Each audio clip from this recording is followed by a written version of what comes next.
नमस्कार प्यारे बच्चों, कैसे हैं आप सभी। लास्ट क्लास में हमने आपको पॉलिनोमियल समझाया था थोड़ा सा। उससे पहले हमने चैप्टर किया था रियल नंबर सिस्टम। ठीक है, तो वहाँ पे मतलब वो चैप्टर कंप्लीट हो गया था। वर्ड प्रॉब्लम भी हमने उसकी सभी कर ली थी। अब जो हम करने जा रहे हैं वो पॉलिनोमियल नाम का चैप्टर है, और ये एक इजी चैप्टर है। 20 नंबर का जो आपका अलजेब्रा आता है, और ये बहुत ही ईजी मार्क्स होते हैं आपके लिए बोर्ड में जब आप जाते हो। तो यहाँ से क्वेश्चन डेफिनेटली आता है और बहुत इजी क्वेश्चन होता है। अगर आप छोटी छोटी चीज़ों को जानते हो तो आप इसको कम्प्लीटली मतलब फुल मार्क्स इसमें ले सकते हो। ठीक है, यहाँ पे ऑब्जेक्टिव क्वेश्चंस भी इसमें से आएगा। ऑब्जेक्टिव क्वेश्चंस बहुत इजी होते हैं, मामूली से क्वेश्चन होते हैं, मुश्किल से 10 से 20 सेकंड में आप उनको बना लोगे। और जो क्वेश्चन थ्योरेटिकल भी आते हैं, 2 या 3 नंबर के इसमें से क्वेश्चन बनेंगे। अगर 5 नंबर का क्वेश्चन, इसमें से बहुत रेयर चांस है कि 5 नंबर का क्वेश्चन बने। 5 मार्क्स का क्वेश्चन यहाँ पे मुश्किल ही आता है। तो 3 मार्क्स तक के क्वेश्चन आपको मिलेंगे और आप बहुत आसानी से कर लोगे। देखिए क्या होता है इस वाले चैप्टर के अंदर। जैसे आपको नाम से ही पता चल रहा है पॉलिनोमियल, तो यहाँ पे नोमियल मतलब नंबर ऑफ टर्म्स है, और पॉली मतलब ज़्यादा। 2 से ज़्यादा जब टर्म्स हो जाएंगी तो वो क्या हो जाएगा, पॉलिनोमियल्स हो जाएगा। ठीक है, तो पॉलिनोमियल्स के अंदर आपने लास्ट क्लास में क्या पढ़ा था। लास्ट क्लास में आपने पढ़ा था कि पॉलिनोमियल होते क्या हैं। तो मैं आपको याद दिला दूं पॉलिनोमियल्स क्या होते हैं। पॉलिनोमियल्स वेरिएबल्स की टर्म में होते हैं, जैसे x² + 5y + 6। इस तरीके से अगर कोई पॉलिनोमियल है, ये मैंने यहाँ पे 2 वेरिएबल ले लिए हैं। जैसे x अलग वेरिएबल है, y अलग वेरिएबल है, ये 2 वेरिएबल की इक्वेशन है। पावर इसमें कितनी भी हो सकती है। ठीक है, x की पावर, y की पावर, वेरिएबल जैसे आप नंबर्स के ऊपर पावर लगाते हो, ऐसी वेरिएबल के ऊपर भी पावर लगाते हो। ठीक है, तो ये क्या है, एक पॉलिनोमियल है, इसमें 2 से ज़्यादा टर्म्स हैं। फिर आपने इसमें क्या पढ़ा था लास्ट ईयर, हाँ, कि पॉलिनोमियल एग्जैक्टली होता क्या है। पॉलिनोमियल ये, अगर मैं ये कहूँ कि x की पावर 2/3 है, y की पावर -1 है, इस तरीके से आ जाए। ठीक है, तो क्या ये पॉलिनोमियल है। आप लास्ट ईयर की डेफिनेशन को एक बार याद करो कि क्या उसमें ऐसा ही दिया गया था, क्या उसमें ये दिया गया था, क्या ये पॉलिनोमियल है। डेफिनेटली नहीं है। क्यों नहीं है, क्योंकि पॉलिनोमियल होने के लिए क्या है, जो वेरिएबल्स की पावर है, पावर ऑफ वेरिएबल्स, ये क्या होती है, ये होती है नॉन नेगेटिव इंटीजर्स। ये होती है powers of variable, non negative integers होने चाहिए, चाहे वो 0 हो। 0 हो जाएगा तो आपका कैसा बनेगा, कांस्टेंट पॉलिनोमियल बनेगा। और अगर 0 नहीं है तो क्या हो जाएगा, उसकी मतलब कुछ ना कुछ डिग्री होंगी। डिग्री इन द सेंस, यहाँ पे एक वर्ड आया डिग्री, ये भी आपने लास्ट ईयर पढ़ा है। डिग्री ऑफ पॉलिनोमियल क्या होता है, डिग्री ऑफ पॉलिनोमियल की अगर हम बात करें तो ये क्या होता है कि पॉलिनोमियल के अंदर होता क्या है, वेरिएबल। और डिग्री की जब बात आएगी तो वेरिएबल की पावर। लेकिन डिग्री, यहाँ पे वेरिएबल तो क्या है, 2 हैं। या यहाँ पे एक काम करो, इसको पॉलिनोमियल ही लिख लेते हैं और प्रॉपर एक वेरिएबल में रखते हैं। ठीक है, x की पावर 3 + 5, x की पावर 5 + 6, ये एक पॉलिनोमियल है हमारे पास। इसमें डिग्री की बात करनी है। यहाँ पे वेरिएबल कितने हैं, यहाँ पे भी ये वेरिएबल लिखा हुआ है, ये भी वेरिएबल लिखा हुआ है। ठीक है, वेरिएबल तो एक ही है x, लेकिन वेरिएबल के ऊपर पावर अलग अलग है। अब जब मैंने आपको बताया था कि कोई चीज़ वेरी कर रही है, हमें उसकी एग्जैक्ट वैल्यू नहीं पता है, तो हम उनको सिंप्लीफाई नहीं कर सकते हैं, तो ये भी सिंप्लीफाई नहीं होंगे। बेशक ये वेरिएबल x में ही है दोनों, लेकिन अगर x की वैल्यू मैं यहाँ पे 3 रखूँ, अगर इफ़ x = 3, तो ये x की पावर 5 कितना हो जाएगा, x की पावर 5, 3 की पावर 4, 81, 243 हो जाएगा x की पावर, ये x की पावर 5। और यहाँ पे कितना बनेगा, 27 बनेगा। तो ये वैल्यू तो सेम आई ही नहीं है। ठीक है, तो मतलब क्या होगा, x की वैल्यू 3 रखने पे ही ये वैल्यू अलग हो गई है और ये वैल्यू अलग हो गई है, दोनों वैल्यू सेम तो है नहीं। तो इस तरीके से क्या करेंगे, हम इसको जनरली नहीं कैलकुलेट कर पाएंगे, सिंप्लीफाई नहीं कर पाएंगे। तो इसलिए हम इनको क्या रखेंगे, सेपरेट टर्म रखेंगे। इनको हम कंबाइन नहीं कर सकते हैं जब तक इनकी पावर अलग अलग है। पावर एक जैसी होती तो बिल्कुल कर लेते। ठीक है, तो डिग्री की बात आई है पॉलिनोमियल की। डिग्री क्या होगी, यहाँ पे एक ही वेरिएबल है लेकिन उसकी पावर अलग अलग है। अब हम डिग्री किसको कहें, तो डिग्री जो होगी ना, मैक्सिमम पावर जो होगी, maximum power of variable in the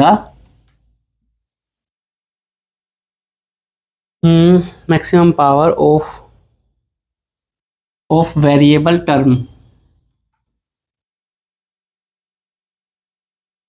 in the polynomial. ठीक है, तो ये क्या हो जाएगी, डिग्री हो जाएगी पोलिनोमियल की, मैक्सिमम पावर किसी एक वेरिएबल टर्म की। तो मैक्सिमम पावर देखो यहाँ पे अगर इस वेरिएबल टर्म की देखोगे तो इसकी मैक्सिमम पावर 3 है, लेकिन किसी वेरिएबल, एक ऐसी वेरिएबल टर्म देखनी है जिसकी पावर इस पूरे पोलिनोमियल के अंदर ही मैक्सिमम हो। तो मैक्सिमम अगर देखोगे x की पावर किस में है, इस वाली टर्म में है, इसमें x की पावर कितनी है, 5 है, कंफ्यूज मत हो जाना। तो इसकी डिग्री कितनी है पोलिनोमियल की, इसकी डिग्री आएगी 5। डिग्री कितनी हो जाएगी इसकी, 5 हो जाएगी, मैक्सिमम पावर है। ठीक है, लेकिन अगर आप इसको देखोगे टर्म्स के हिसाब से, इसमें टर्म्स कितनी है, 3 टर्म्स हैं, only it has only 3 terms. तो 3 टर्म्स, अब इसके बाद क्या था, पोलिनोमियल का वो था कितने तरीके के पोलिनोमियल्स होते हैं, टाइप्स ऑफ पोलिनोमियल। तो टाइप्स ऑफ पोलिनोमियल आपको यहाँ पे अगर आप पढ़ने जाओगे, एक तो होता है according to number of term और एक होता है according to degree of the polynomial. ठीक है, तो डिग्री ऑफ द पोलिनोमियल के तरीके से अगर आपने पिछले साल पढ़ा है उसी को अगर मैं रिवाइज कराऊँ तो क्या होते हैं, लीनियर पोलिनोमियल होता है, फिर आता है कौन सा, क्वाड्रेटिक पोलिनोमियल, फिर क्यूबिक पोलिनोमियल, और फिर आपका होता है बाई क्वाड्रेटिक पोलिनोमियल। तो इस तरीके से ये क्या होते हैं, आपके टाइप्स ऑफ पोलिनोमियल होते हैं। तो वो लास्ट क्लास का काम था, बाकी हमारा काम यहाँ पे हो गया है।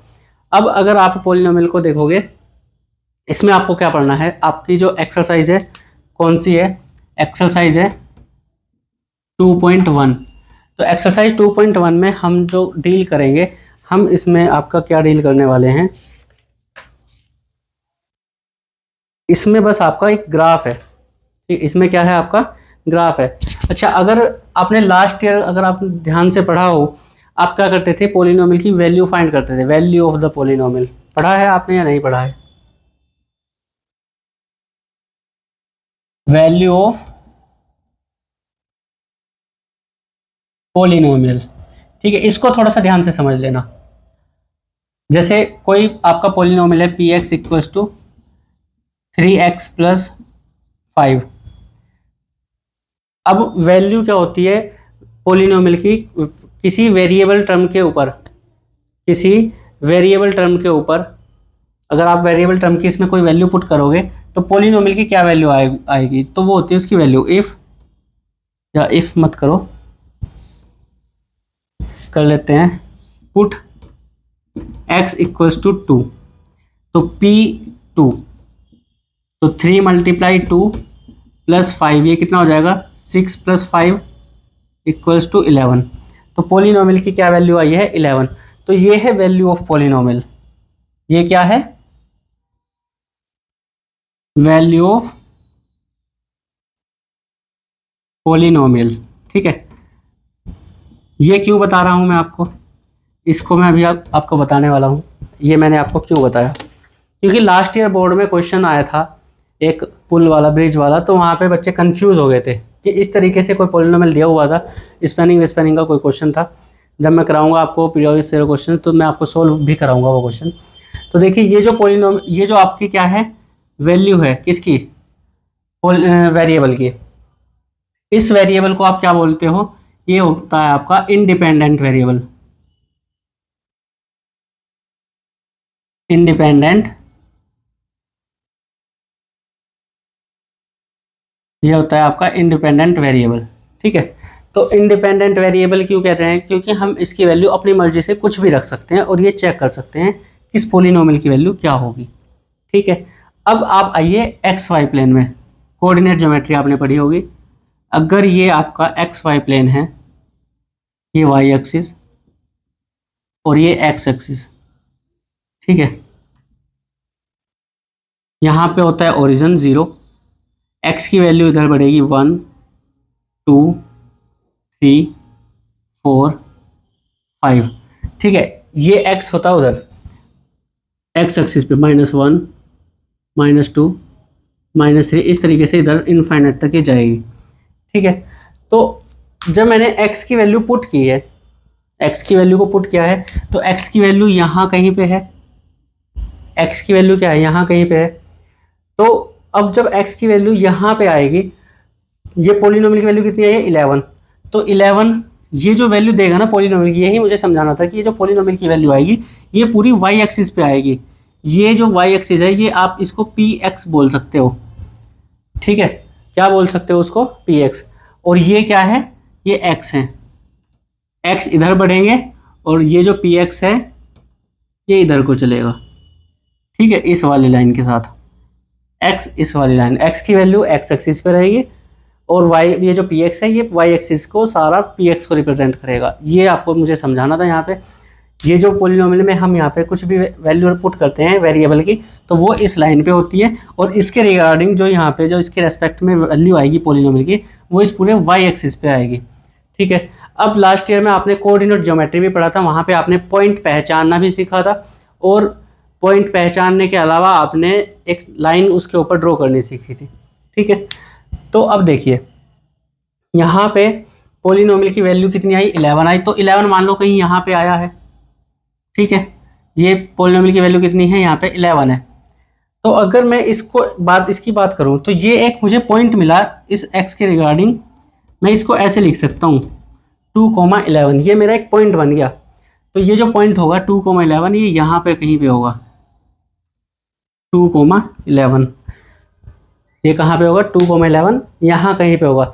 ये आगे चैप्टर जब आप धीरे धीरे आगे चैप्टर को पढ़ोगे उसमें कहीं पे आप सॉल्यूशन भी निकालोगे ग्राफ मेथड से, तो ये एक चीज़ें काम आएगी, इसलिए बता रहा हूँ इसको। फिर देखिए अगर मैं x की वैल्यू को यहाँ पे 3 पुट कर दूँ, इसको मैं हटा रहा हूँ यहाँ पे,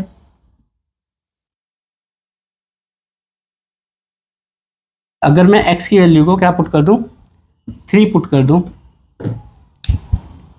पुट x इक्वल्स टू 3, तो x की जगह जहाँ कहीं पे भी x है, यहाँ पे x है तो यहाँ पे भी 3 रखो,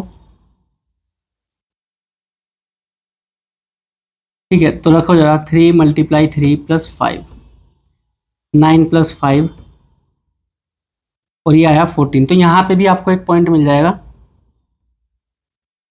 और ये x की वैल्यू अगर ये है 3, y कहीं इस पे जाके 14 हो जाएगा ये पोलिनोमियल। तो अगर आप देखोगे ये पॉइंट कहीं आपको यहाँ पे मिलेगा 3,14, ठीक है, समझ गए। अगर x को मैं 0 पुट कर लेता हूँ, वैसे तो अगर आप देखोगे तो ये एक लाइन हो जाएगी यहीं पे, सिंगल वेरिएबल था, इस तरीके से। ये आपका पोलिनोमियल ग्राफ के ऊपर है और इसको आप यहाँ पे लिख सकते हो क्या, px इक्वल्स टू 3x + 5, ठीक है। ये आपका पोलिनोमियल, ये लाइन आपकी किसको रिप्रेजेंट कर रही है, पोलिनोमियल को, ठीक है। वैल्यू ऑफ पोलिनोमियल हमारा हो गया है। अभी देखो ये वैल्यू ऑफ पोलिनोमियल हुआ, अब मुझे क्या पढ़ना है, लास्ट ईयर पढ़ा था वैसे तो, लेकिन हमें ये ग्राफ पे पढ़ना है।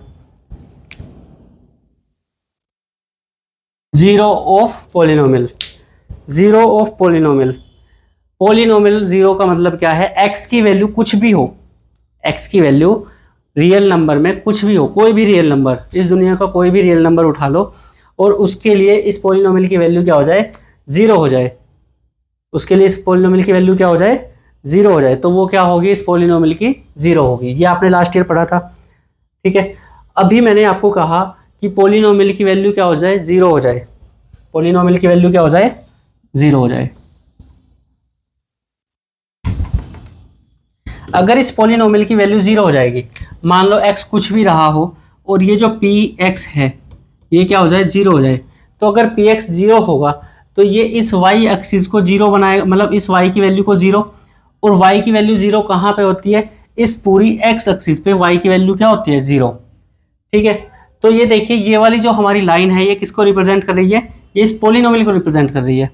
और ये जो 0 आई है, मतलब पोलिनोमियल की वैल्यू 0 हो जाए, मतलब इस y एक्सिस पे 0 कहाँ होगा, ये वाई एक्सिस की वैल्यू हमेशा हर एक्स एक्सिस के हर एक पॉइंट पे वाई की वैल्यू क्या है, 0 है। तो ये जो पॉइंट हमारा बना, देखो अगर आप इस पॉइंट को देखोगे तो ये क्या यहाँ पे वाई की वैल्यू 0 नहीं है, इस पॉइंट पे क्या वाई की वैल्यू इस पॉइंट पे 0 है कि नहीं है? वाई की वैल्यू इस पॉइंट पे 0 है।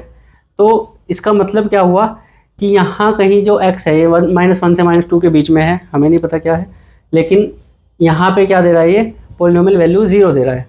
ठीक है, ये अगर आप ग्राफ पेपर पे सही तरीके से बनाओगे तो वहाँ पे इस एग्जैक्टली करेक्ट जगह पे आएगा, x की वैल्यू भी करेक्ट मिलेगी इससे। यहाँ पे ये ग्राफ क्या है, रफली है, हैंडमेड है, तो इसलिए यहाँ पे करेक्ट वैल्यू नहीं दिखा रहा है। ठीक है, 0 फाइंड करने के लिए, पॉलिनोमियल को 0 फाइंड करने के लिए अगर आपको x की वैल्यू फाइंड करनी है तो आप इस पॉलिनोमियल को ही 0 पुट कर दो, px को क्या पुट कर दो, 0। तो 0 पुट करोगे तो क्या हो जाएगा, 3x + 5, तो 3x, ये 5 इधर आएगा तो -5, तो x की वैल्यू यहाँ से क्या हो जाएगी, x की वैल्यू यहाँ से क्या हो जाएगी, -5/3 हो जाएगी। तो -5/3 देखोगे तो कितना होता है, -1 एंड इसको सोल्व करना जरा, 3 × 1 = 3, 2/3। देखो ये -1 से -2 के बीच में ही आया है। ठीक है, तो ये भी -1 से -2 के बीच आ रहा है, तो रफली भी हमने बनाया, हैंडमेड भी बनाया, तो भी हमारा क्या हो गया, लगभग सही हो गया। ठीक है, आपको एग्जाम में भी अगर आएगा तो आप क्या करोगे, इसको सोल्व कर लेना रफ में, और अगर ग्राफिकल मेथड से आपसे पूछे कि इसकी 0 बताओ तो आप ग्राफ बनाना इसका और बता सकते हो। ठीक है, तो ये आपको काम करना है। 0 ग्राफ पे समझ गए। अब यहाँ से एक ऑब्जर्वेशन है हमारा, क्या ऑब्जर्वेशन है कि जहाँ कहीं पे भी ये जो पॉलिनोमियल है, ये जहाँ कहीं भी x एक्सिस को कट करेगा वहीं पे y की वैल्यू क्या होनी है, 0 होनी है। सीधी सी बात है, क्लियरली दिख रहा है।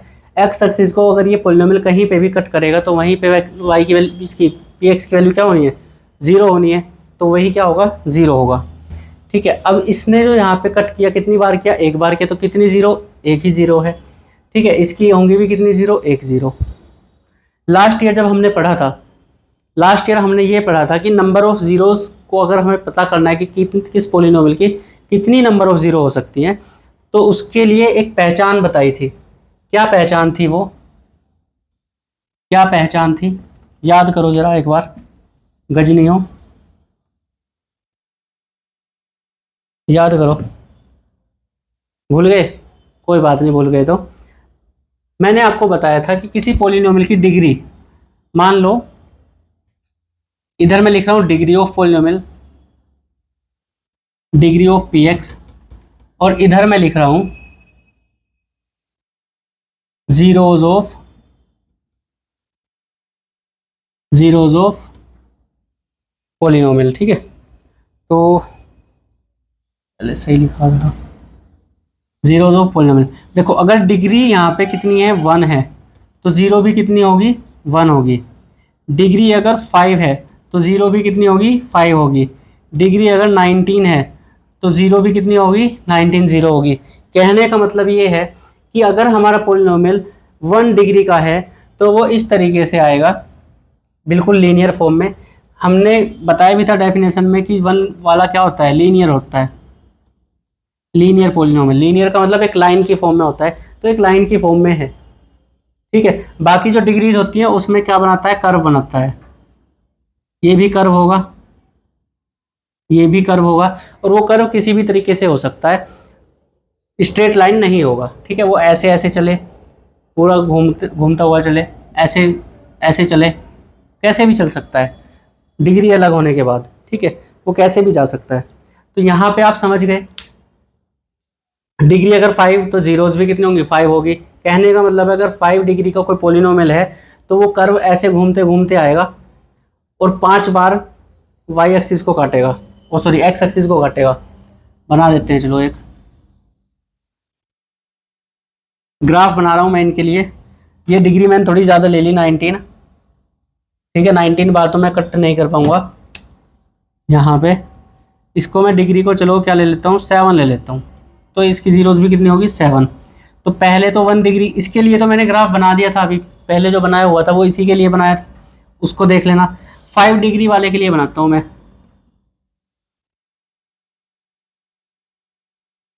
P x of degree 5।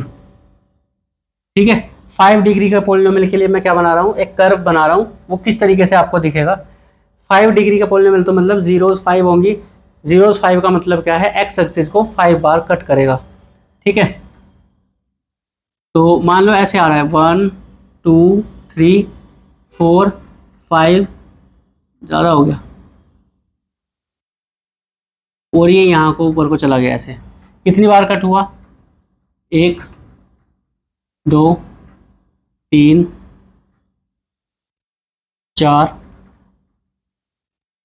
5। अच्छा, ये तो 6 टाइम कट हो गया। तो 6 टाइम कट हो गया, तो एक काम करो, डिग्री 6 लिख लो।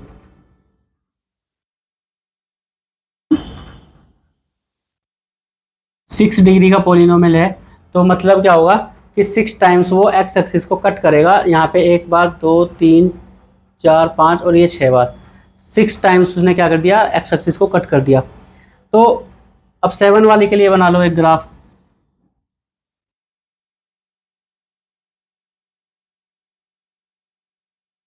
कितना हो गया, 1 2 3 4 5 6, एक बार और काट दो, 7 टाइम्स कट कर दिया। ग्राफ कैसा भी हो सकता है, वो ऐसे घूम घूम के भी जा सकता है, कर्व बनाता हुआ। तो सभी तरीके के कर्व्स होते हैं, आप ऐसा मत समझना कि क्या कर्व ऐसा हो सकता है, बिल्कुल ऐसा हो सकता है, स्पाइरल की तरह कर्व चल सकता है बिल्कुल। ठीक है, आप जब हायर क्लासेस में जाओगे देखोगे कैसे कैसे ग्राफ बनते हैं। ठीक है, तो ऐसा कर्व हो सकता है, बिल्कुल ऐसे घूम घूम के जा सकता है।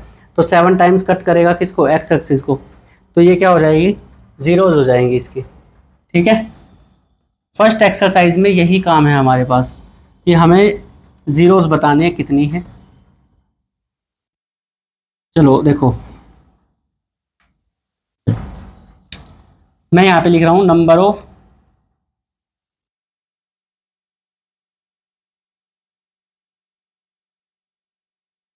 जीरोज, ये क्या होगा, equal to number of times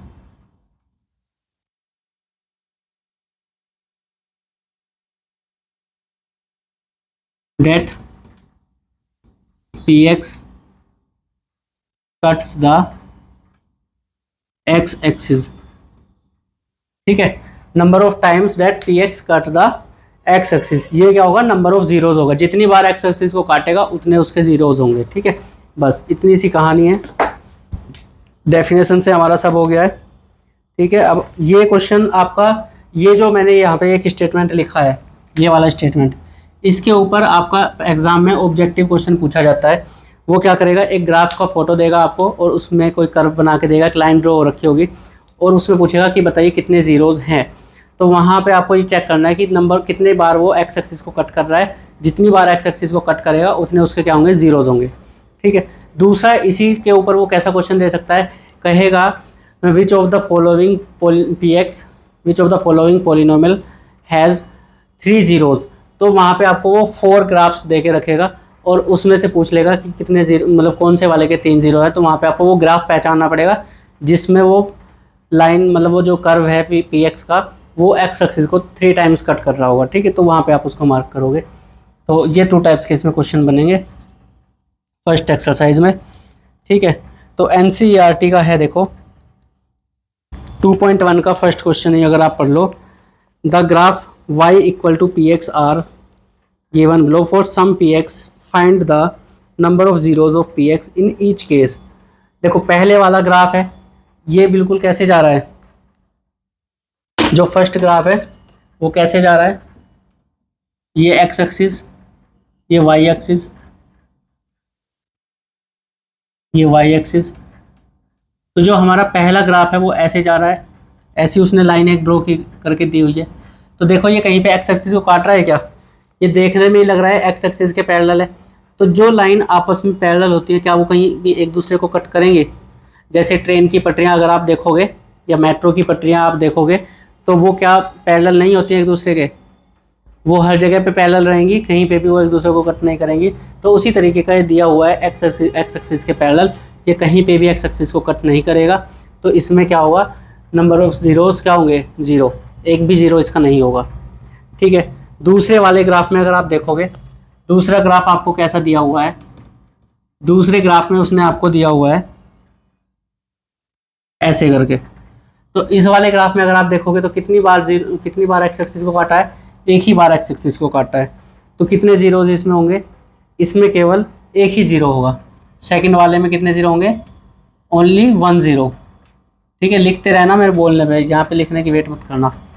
third part अगर आप देखोगे तो थर्ड पार्ट का ग्राफ कैसा है, थर्ड पार्ट का उसने जो ग्राफ बनाया हुआ है वो ऐसे करके बनाया हुआ है। इसमें देखो कितनी बार एक्स एक्सिस को काटा है, 1 2 3। तो इसमें कितने जीरोज हो जाएंगे, 3 जीरोज।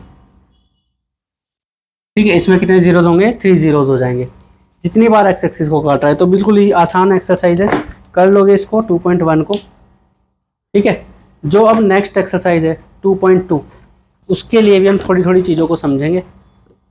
ये इतना समझ में आया होगा, नहीं समझ में आया कमेंट कर देना, कोई बात पूछनी होगी तो कमेंट कर देना, मैं आपको नेक्स्ट क्लास में बता दूंगा। नेक्स्ट एक्सरसाइज पे चलते हैं। जीरोज ऑफ पॉलिनोमियल, हमने यहाँ पे क्या देख लिया, ग्राफ। और ये ग्राफ यूज़ होता है, ये ग्राफ आपका ट्रिग्नोमेट्री के क्वेश्चन में यूज़ हुआ था इस बार। ठीक है, हाँ शायद ट्रिग्नोमेट्री का था या ज्योमेट्री का था, कोऑर्डिनेट ज्योमेट्री में शायद यूज़ हो गया था, तो ध्यान रखना। नेक्स्ट जो हमारी एक्सरसाइज है 2.2, इसके लिए भी हमें 2-3 चीज़ों को सीखना है। इसके लिए भी हमें क्या करना है, 2-3 चीज़ें सीखनी है।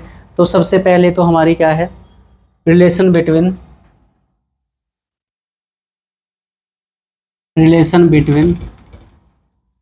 Zeros and coefficient of polynomial, coefficients. ठीक है, ये क्या है, यहाँ पे एक टॉपिक आता है, इसी के ऊपर क्या आएंगे, क्वेश्चंस आएंगे, और 3 नंबर का क्वेश्चन इसके बेस पे आएगा आपके एग्जाम में। क्या कराएगा आपको, ये रिलेशन है इसका, जीरोज और कोफिशिएंट का। पहली बात तो आपको ये पता होना चाहिए कि क्या रिलेशन है। दूसरा आपको वो क्या कहेगा, वेरीफाई करने के लिए बोलेगा। दूसरा आपको क्या बोलेगा, इसको वेरीफाई करने के लिए बोलेगा। तो पहले तो वो आपको क्या पता होना चाहिए, रिलेशन, और दूसरा फिर इसको वेरीफाई कैसे करेंगे वो हम यहाँ पे सीखने वाले हैं। ठीक है, क्या आपको, अच्छा जीरोज तो पता ही है, अभी देख ही लिया। कोफिशिएंट के बारे में, कोफिशिएंट जैसे हमारा कोई वेरिएबल है, जैसे एक्स का क्यूब है, तो कोफिशिएंट अगर है तो क्या होगा, इसके साथ में एक न्यूमेरिकल वैल्यू लिखी होगी, जैसे 17। ठीक है, तो एक्स की क्यूब का कोफिशिएंट क्या हो जाएगा,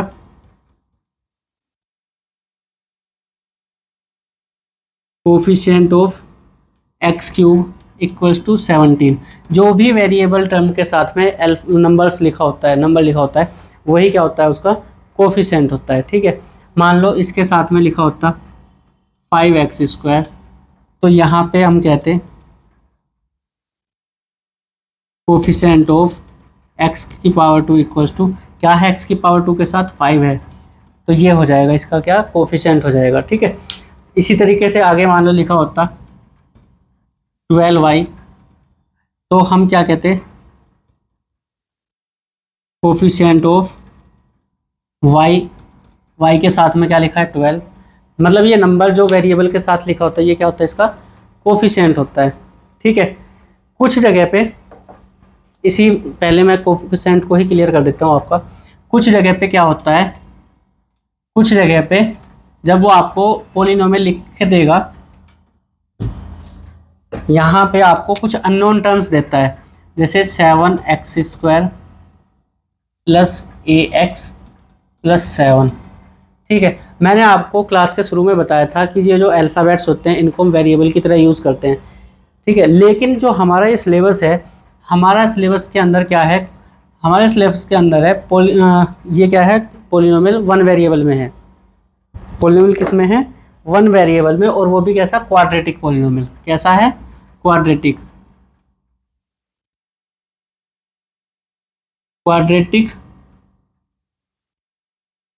पॉलिनोमियल है ऑफ 1 वेरिएबल,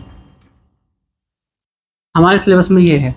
तो यहाँ पे जो हमारा बेसिक वेरिएबल है, जिसमें मतलब वो पावर 2 वाला वेरिएबल है, वही हमारा मेन वेरिएबल है। यहाँ पे जो अल्फ़ाबेट इसने लिखा है, देखो ये तो हो गया वेरिएबल, x इज वेरिएबल, ठीक है। तो x के साथ में ये जो लिखा होगा ना, ये कोफिशिएंट होगा। तो यहाँ पे coefficient of X square equal to कितना है, 7 है। कोफिशिएंट ऑफ x कितना है, a है। तो अल्फ़ाबेट भी क्या होता है, कभी कभी वेरिएबल के साथ में कोफिशिएंट हो सकता है उसका, ठीक है। ये एक कांस्टेंट टर्म हम इसको लेके चलेंगे कि ये कांस्टेंट है लेकिन अननोन है। कैसी है ये कांस्टेंट तो है, ये क्या है, कांस्टेंट तो है बट अननोन है, ठीक है। ये फाइंड करनी पड़ेगी, ये हमें क्या करनी पड़ेगी, फाइंड करनी पड़ेगी। है तो वेरिएबल भी अननोन, लेकिन यहाँ पे इसको हम कांस्टेंट की तरह ट्रीट करेंगे। हमारा जो मेन वेरिएबल है वो x है, इसको आपको ध्यान रखना है, ठीक है। ये यहाँ पे क्या आएगा, काम आएगा आपके, ठीक है। चलिए अब मैं आपको बता देता हूँ हम इसमें क्या पढ़ने वाले हैं। Relation between zeros and the coefficient of polynomial. ये क्या होता है, पहली बात तो हम क्या पढ़ रहे हैं, quadratic polynomial in one variable पढ़ रहे हैं। उसके साथ में हम जीरोज को कैसे फाइंड करते हैं, ये हम लास्ट ईयर पढ़ के ही आए थे। चलो देखो, हमारा कोई पॉलिनोमियल है px, ये हमारा होगा ax² plus bx plus c, इस तरीके का क्या होगा, हमारा पॉलिनोमियल होगा। और ये क्या है, स्टैंडर्ड फॉर्म है। ये क्या है, standard form of quadratic polynomial. ये आपको याद करनी है, ये आपको याद होनी चाहिए। Standard form of quadratic polynomial ये होती है, ठीक है। और इसमें हम कहेंगे where a, b and c are constant, ठीक है। ये क्या होते हैं, कांस्टेंट होते हैं। अब आपको क्या करना है, जीरोस फाइंड करने के लिए आपको क्या करना है, जीरोस फाइंड करने के लिए आपको कुछ नहीं, बहुत ही आसान सा काम है। क्या काम है वो देखिए ज़रा। हम यहाँ पे कहेंगे इफ़ अल्फ़ा, ये अल्फ़ा होता है ऐसा, ए बनाएंगे और ऊपर से थोड़ा सा ऐसा निकाल देंगे। और जल्दी जल्दी करने के लिए क्या करते हैं, इसको ऐसे ही रोंग सा साइड, जैसे काटा मारते हैं ना गलत का साइन, तो ऐसे कर देते हैं, alpha and beta are zeros of polynomial px। ये क्या कह दिया हमने, अल्फ़ा और बीटा क्या है, जीरोज है। जीरोज किसके, पॉलिनोमियल के। मतलब कि अगर मैं इस पॉलिनोमियल के अंदर यहाँ पे अल्फ़ा रख दूँ तो ये क्या हो जाएगा, पॉलिनोमियल हमारा जीरो हो जाएगा। कहने का मतलब है p alpha equals to zero और p बीटा ये भी क्या हो जाएगा, इक्वल्स टू ज़ीरो हो जाएगा। p अल्फ़ा और p बीटा की वैल्यू कितनी हो जाएगी, यहाँ पे ज़ीरो हो जाएगी। ये इसका मतलब हुआ। अब हमें क्या पढ़ना है, रिलेशन। अच्छा देखो, हमारे पास ये टू जीरोज हैं, अल्फ़ा और बीटा हमारे पास क्या है, टू जीरोज हैं। तो मैं यहाँ से अगर कहूँ sum of zeros, alpha plus beta हो जाएगा। अगर हमारे जीरोज अल्फ़ा और बीटा हैं तो सम ऑफ जीरोज क्या हो जाएगा, अल्फ़ा प्लस बीटा हो जाएगा, नहीं हो जाएगा। ऐसे ही मैं कहूँ प्रोडक्ट ऑफ जीरोज, प्रोडक्ट का मतलब मल्टीप्लाई, प्रोडक्ट मतलब मल्टीप्लाई। तो अल्फ़ा इंटू बीटा हो जाएगा, बीच में डॉट लगाने का मतलब होता है मल्टीप्लाई, और ये डॉट बेसिकली नीचे होता है। जैसे अगर मैंने लिखा है यहाँ पे 2 और नीचे डॉट लिखा है 3, तो इसका मतलब है 2 मल्टीप्लाई 3। और ये डॉट अगर थोड़ा बीच में है, ऊपर है थोड़ा, तो इसका मतलब होता है डेसिमल। डेसिमल थोड़ा ऊपर लगता है, और आप कंप्यूटर में देखते हो तो वहाँ पे तो क्या होता है, नीचे ही आता है, क्योंकि वो फुल स्टॉप का यूज़ किया जाता है उसमें। लेकिन जो डेसिमल लगता है वो थोड़ा सा बीच में होता है, ठीक है, स्टैंडर्ड फॉर्म में। चलिए, अगर ये नीचे है तो क्या है, मल्टीप्लाई है। तो प्रोडक्ट ऑफ जीरोस क्या हो गया, अल्फ़ा इंटू बीटा हो गया। अब ये जो कांस्टेंट के कोफिशिएंट है, ये जो ए बी सी क्या है, अरे कांस्टेंट लिख दिया, आर कोफिशिएंट, या ऐसे करके मत लिखो, इसको ऐसे लिख लो, वेयर ए क्या है, coefficient of X square, B क्या है, कोफिशिएंट ऑफ एक्स, और सी क्या है, कांस्टेंट। सी क्या है, कांस्टेंट। देखो एक्स और एक्स स्क्वायर के छोड़ के बाकी आगे कुछ भी बचे वो क्या है, उसका कांस्टेंट है। ठीक है, बात करेंगे अभी इस पे, लेकिन पहले रिलेशन पे आ जाते हैं। अब जब ये जो कोफिशिएंट्स हैं एक्स स्क्वायर, एक्स और ये कांस्टेंट, इसके साथ में जीरोस का क्या रिलेशन हो सकता है, तो हमें यहाँ पे वही देखना है। तो जो अल्फा प्लस बीटा है हमारा, ठीक है, ये जो हमारा अल्फा प्लस बीटा है, इसकी मैं बात कर रहा हूँ, इसके साथ में क्या रिलेशन होगा, इसके साथ में रिलेशन होगा माइनस बी अपॉन ए। कहने का मतलब है माइनस, थोड़ा बड़ा कर देते हैं यहाँ पे, coefficient of X square, sorry coefficient of x upon में कोफिशिएंट ऑफ एक्स स्क्वायर। ये क्या हो जाएगा, सम ऑफ जीरोस हो जाएगा। ठीक है, लेकिन अगर प्रोडक्ट की बात करें तो ये क्या होगा, ये हो जाएगा सी अपॉन ए। कहने का मतलब है कांस्टेंट, इसको ब्लू से लिख देता हूँ, नहीं तो ऊपर वाले के साथ क्या हो जाएगा, मिक्स हो जाएगा। ये हो जाएगा हमारा क्या, constant upon coefficient of X square हो जाएगा। ठीक है, ये हो गया। तो ये हमें रिलेशन पता होना चाहिए। क्या हम इसे वेरीफाई करें, वेरीफाई करेंगे एक एग्जांपल के साथ, क्वेश्चन भी हमारा हो जाएगा और काम भी खत्म हो जाएगा ये चैप्टर का। बाकी इसकी प्रैक्टिस मैं नेक्स्ट वीडियो में कराऊंगा ही आपको। चलिए, ये स्क्रीनशॉट लेना हो या लिखना हो तो लिख लो इसको। आगे बढ़े, एक एग्जांपल लेते हैं। अब जल्दी से एक एग्जांपल लेके इसको ख़त्म करेंगे।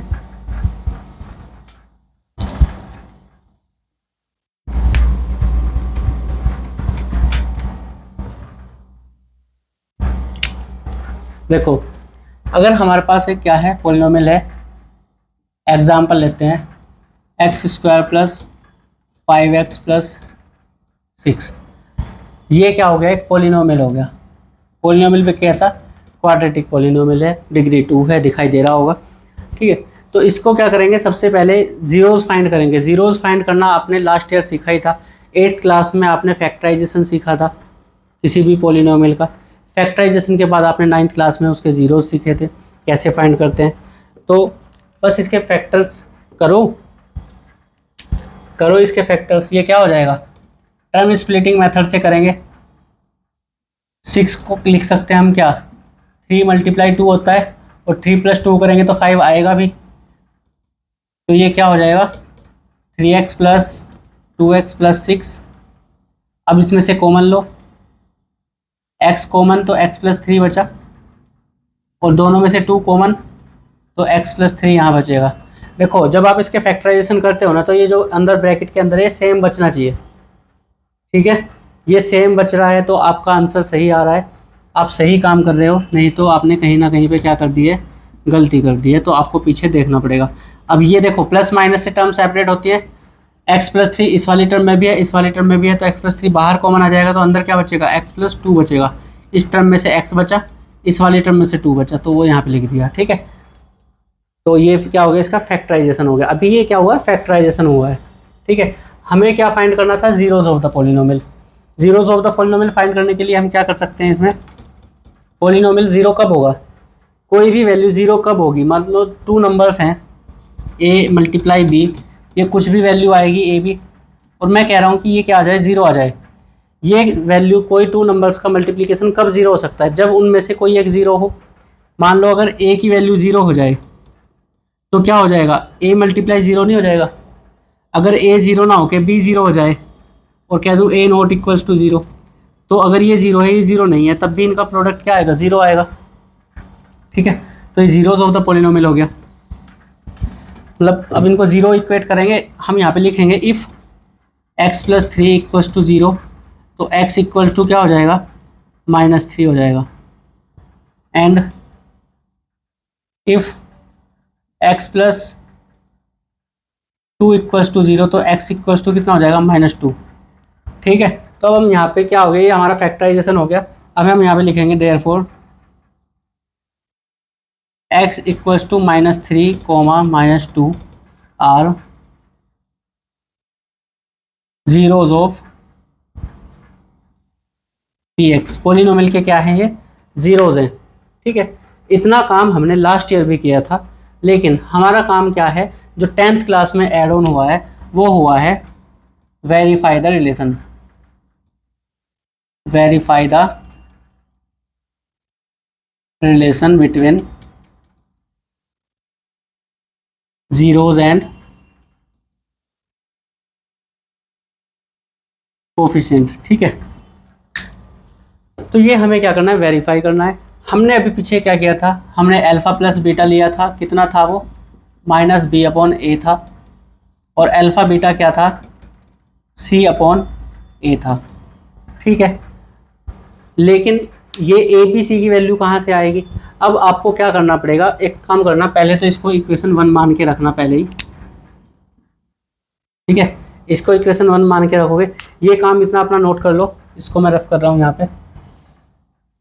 ठीक है, जब आप ये काम कर लोगे और आपको ये वेरीफाई करना है, तो उससे पहले आप क्या करोगे, उससे पहले आप ए बी सी की वैल्यू फाइंड करोगे। और इस काम के लिए आपको क्या करना है, इस काम के लिए आपको लिखना पड़ेगा कंपेयर द इक्वेशन 1, क्योंकि आप आगे कर रहे हो, या फिर लिख सकते हो px भी लिख सकते हो, with the standard form of polynomial ax² plus bx plus c। ठीक है, अगर आप इसको इतना भी नहीं लिखना चाहते हो, तो आप इसको डायरेक्ट भी लिख सकते हो, compare px with ax² plus bx plus c। यहाँ पे से भी काम हो जाएगा, लेकिन ये पूरा लिखोगे, जितना ज़्यादा इलेबोरेट करके लिखते हो उतना अच्छे मार्क्स मिलते हैं। आगे कहीं क्वेश्चन में गलती भी होती है थोड़ी बहुत, तो इसका वेटेज, इसका एडवांटेज आपको मिलता है कि भूल से हो गई होगी तो नंबर कम कट सकते हैं, लेकिन आपको जितना आप इलेबोरेट करके लिख सकते हो उतना अच्छा। तो यहाँ से क्या हो जाएगा, a इक्वल्स टू, कंपेयर करो x² के साथ, क्या कोई भी टर्म नहीं है, मतलब 1 की मल्टीप्लाई हो रखी है, x के साथ कौन है, 5 है, और जो बच गया अब सब वो c की वैल्यू है, जो कुछ भी यहाँ पे है वो सब क्या है, अब c की वैल्यू है। ठीक है, अब आपको क्या करना है, वेरीफाई करना है। तो यहाँ से अगर आप देखोगे अल्फा प्लस बीटा, तो यहाँ से तो कितना आएगा, -5 आएगा।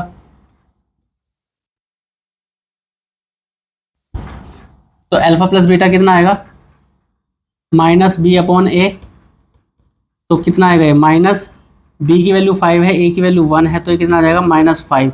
इससे देखो जो आपके जीरोज आए थे -3 और -5, अगर आप इनको ऐड करते हो तो कितना आएगा, -3 और -2 को जब ऐड करोगे तो -5 आएगा।